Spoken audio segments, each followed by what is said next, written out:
So if we look at it as a particle instead of a wave, we can't look at everything one way or the other. The wave model of light can't explain everything about it.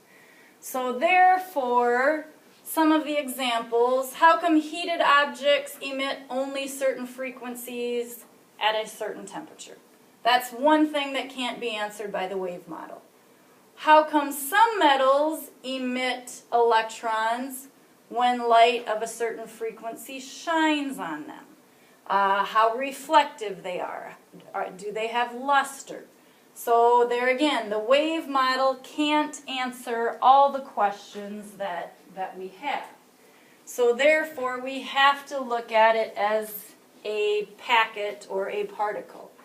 So here again, 1900, German physicist Max Planck, I don't expect you to remember his name, but Planck's constant, that's where it comes from, began searching for an explanation of why light behaved this way.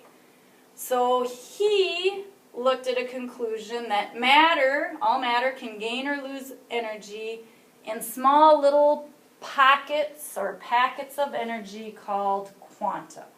And basically that's the only thing that I want you to know about quanta, is that it is a specific amount of energy.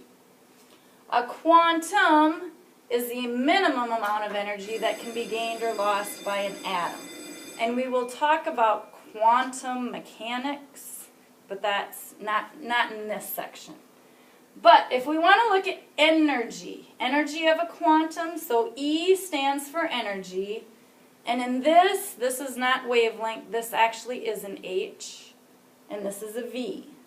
So I have E equals HV, and H will always be Planck's constant, which is 6.626 times 10 to the negative 34th. And maybe this one's a little bit harder to memorize than the speed of light. Maybe I'll put that one up for your test. But it's also used, it's used for calculating. So how can we find how much energy something gives off? So here's kind of an example. So we have that metal that I was talking about. We have a metal surface. The photoelectric effect is when electrons are emitted from a metal surface. So light shines on the metal and electrons come out of it. And when the electrons come out, it causes a reflection. So photoelectric, electrons leave when it's hit with light. Einstein also kind of threw his hat in the ring, as you would say, and discovered a beam of light has wave-like and particle-like properties. A photon is a particle of radiation that has no mass, but it has energy. And last chapter, when we talked about photons were shot through the gold foil, that's what a photon is. So the energy is the energy of a photon, H is Planck's constant, and then V will still be frequency. So, I do want to point out one thing. I need a better marker. You're going to have two formulas in this chapter. So I'm going to have C equals funny looking H, backward H. That's the way I draw it. That stands for wavelength.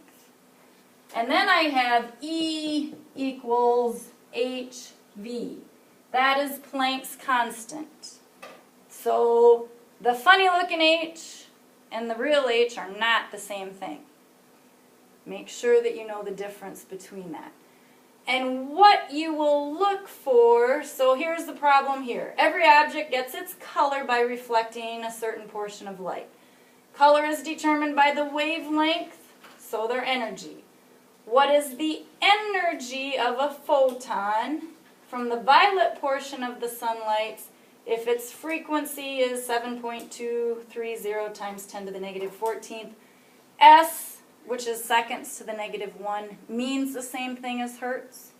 So If I ask you a frequency question, you can still label it in hertz. But if it's asking you for energy, you know you're going to use Planck's constant.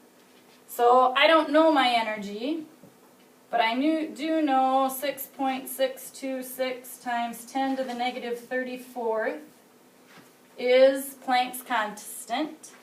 And I know my frequency is 7.230 times 10 to the 14th. So I'm going to do what with those two numbers? You're going to multiply them.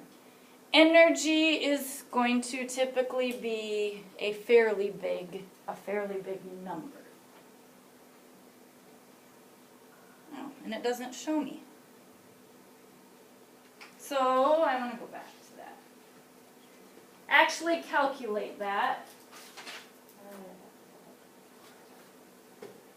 So 4.7, do I have the right one? It's on ours. Okay, it is on yours? 4.79 times 10 to the negative 19. Okay. So you multiply those, you get your answer. Here my answer is in energy. So if I'm looking for an answer in energy, how am I going to label that?